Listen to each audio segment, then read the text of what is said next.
Renita. And for the public, one of the things, as I was reading through our 700 pages of bylaw changes, that I admit I had not practiced as board president was, we do require name and then address. And if you're not comfortable stating your address, please give it to Sarah afterwards. Appreciate it. Good evening, my name is Renita, Homer Township.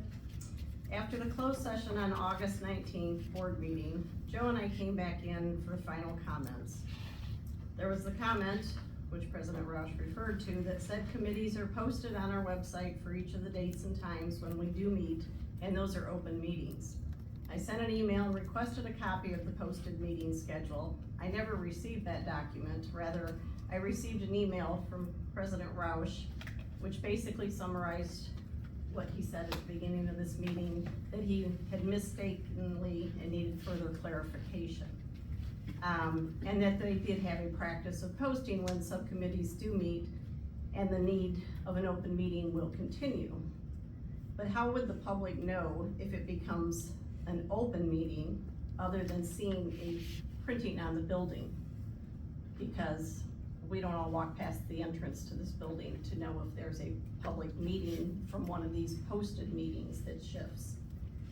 The comments at the last meeting seem to be an allusion to the public that the school board is being open and transparent with the community.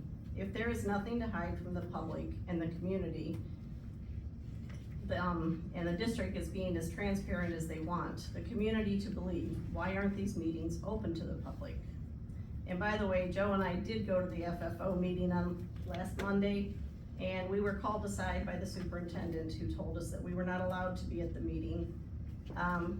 That actually was not her position to do that, as it's not her meeting. It is the committee of the board that, and the chair would have been responsible for that. We elect the school board members, and they give their authority to the superintendent, which is their employee. Also, I noticed that over 8 years of meeting agendas and minutes seems to have disappeared from the website. The archive went back to early 2012, but when I just went back and was looking for stuff, it only goes to October of 2020 now. And I'm just curious if that was an intentional or an oversight when the new website was set up, because that seemed like a lot of data to just disappear. Finally, my question is this: how did a study committee, which makes no decisions, decide to spend over $133,000 on the May 2024 special election for the millage renewal? That discussion never took place in public, was never a recommendation brought before the full board for a public discussion, and was never voted on. That number was never in the paper for the public to see. That election could have been done for free in August. Will the public know all of the information this time, or only that which helps encourage the desired outcome? Will this very low propensity election see even less than the 17.5% of registered voters deciding the masses how their property taxes will be impacted? We can and should do more to help educate the public rather than hide some inconvenient facts. Joe Bonadies, Homer Township. First, a disclaimer.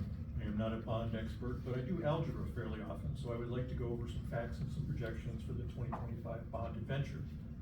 First, the 2015 bond was for $121 million and resulted in a 2.95 millage rate.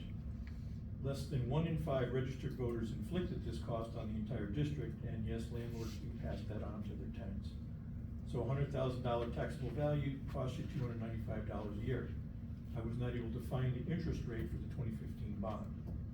Moving forward to the 2025 bond plan, while interest rates are likely to increase in the next year, I'll assume the interest rate will be the same in 2015. Thus, it will be 2 to 2.5 times as large a millage rate as 2015. And as this bond goes further in its life cycle, the state may max out the taxable value increases as they have the last 2 years, which is a de facto school tax increase added on by inflation each year.